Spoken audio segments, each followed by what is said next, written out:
In the heart of the jungle, where golden sunlight danced between tall trees and the air was filled with the song of exotic birds, lived a mighty lion. He was proud, fearless, and the undisputed king of his domain. With a magnificent golden mane and eyes that shimmered with power, he patrolled his territory every morning, his powerful stride commanding respect from all who saw him. One sunny afternoon, as the great lion napped peacefully in the shade of a baobab tree, a tiny field mouse scampered playfully through the tall grass. Lost in his own little world of adventure, he didn't see the giant, furry paw lying directly in his path. He tumbled right onto the lion's nose. With a tremendous, earth-shaking roar, the lion awoke, his eyes blazing with fury. He trapped the terrified mouse under his massive paw. "Please, mighty lion, spare my life," squeaked the little mouse, his voice trembling. "I meant no harm. If you let me go, I promise, one day I will repay your kindness." The lion let out a deep, rumbling chuckle that shook the ground. "You, a tiny creature like you, help me, the king of the jungle." That's the funniest thing I've heard all week. The idea was so absurd that the lion's anger melted away into amusement. He lifted his paw. "Very well, little one.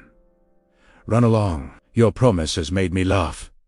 And with a flick of his tail, he let the mouse go, a smile lingering on his face. A few days later, a different kind of sound echoed through the jungle.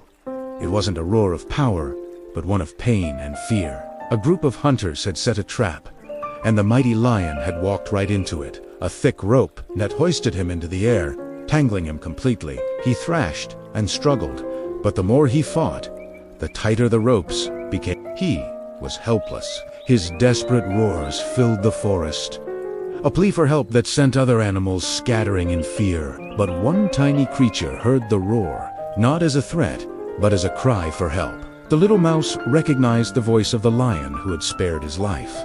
Without a second thought, he scurried as fast as his little legs could carry him towards the sound. He found the great lion trapped and desperate. "Don't worry, my king. I am here to help you," he chirped. The lion watched in disbelief as the mouse climbed up the thick ropes. With his tiny, sharp teeth, the mouse began to gnaw at the fibers. He worked tirelessly, rope by rope, strand by strand. It was a slow and difficult task, but his determination never wavered. The lion felt a loosening here, a snap there. Hope began to replace his despair.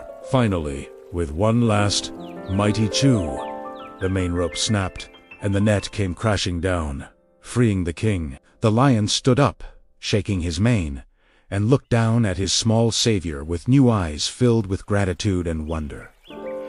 You saved my life, little friend," he said, his voice soft with emotion. The mouse simply smiled and replied, "You see, my king, even the smallest of us can help the mightiest." And so, in the great, sprawling jungle, an unlikely friendship was born. The mighty lion and the tiny mouse became the best of friends, a constant, living reminder that no act of kindness, no matter how small, is ever wasted. From that day on, they were often seen together, walking side by side as the sun set, proving that true strength is not just about power, but also about heart. Thank you for joining us for this story. If you enjoyed it, don't forget to like, subscribe, and hit that notification bell for more magical tales. We'll see you next time.